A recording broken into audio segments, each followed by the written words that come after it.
Imagine getting paid just for sharing your thoughts on products and services you use every day. With Survey Junkie, it's that simple.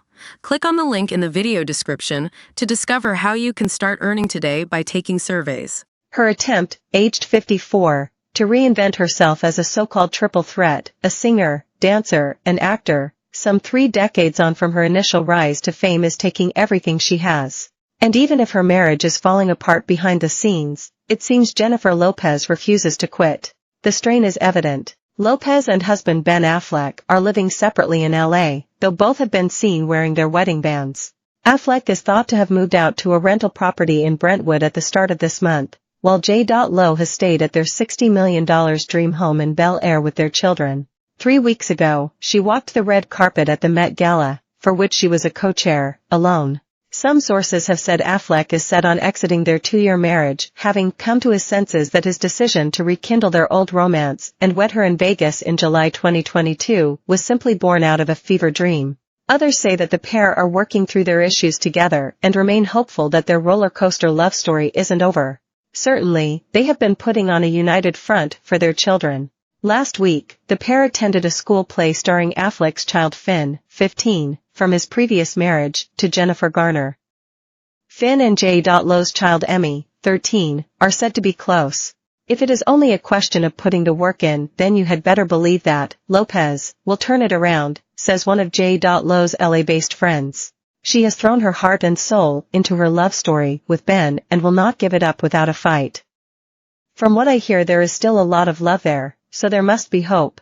Officially, neither party will comment on speculation about their marriage. When asked directly about it at a press conference last week, she frostily replied to the reporter, "You know better than that." But while her private life may be in crisis, I understand that she is focused and committed professionally, and still firmly believes that her efforts to secure a legacy as one of America's great icons of entertainment will end in success. Allies point out that though her new sci-fi film, Atlas, which she stars in and has a producing credit, was widely panned by critics, it nonetheless ranks in Netflix's top 10 most watched movies in 93 countries, taking the #1 position in many. The New York Post described the film as a flop with a dismal script. There has also been a lot of noise surrounding her upcoming This Is Me Now tour's poor ticket sales. But while it is certainly true that shows in Nashville, New Orleans, Raleigh, Atlanta, Houston, Cleveland and Tampa have all had to be canceled due to low demand, sources close to Lopez say she's far from the only big artist to have struggled of late. Both Pink and Justin Timberlake have recently canceled concert dates due to the difficulties of selling to a generation hooked on streaming. Her This Is Me Now album and accompanying film by the same name have also come under criticism. The New York Times described the rather bizarre film as exhausting, never-ending, hazardous.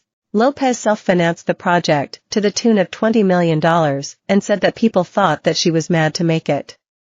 But it is understood that she sold it to Prime Video for a profit, and it notably ranked at #1 among the streamer's films in its debut week. It was followed by the release of a making-of documentary, titled The Greatest Love Story Never Told. That film, detailing her 20-year love story with Affleck, was financed by his production company, Artists Equity. In the documentary, Affleck talked of enjoying the celebrity spotlight less than his wife does, but said he realized it wouldn't be fair to Lopez to remove her from it. That film was also sold at a profit to Prime Video. The This Is Me Now album itself has been the worst selling of J. Lo's career. But sources say physical album sales are apples to oranges compared with where they were 10 years ago, when she last released an album. It was also pointed out that the record debuted at #1 on Billboard's chart for physical album sales.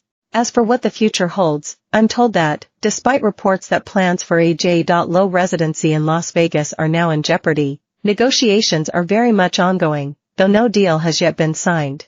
It was reported earlier this week that MGM Grand and Live Nation had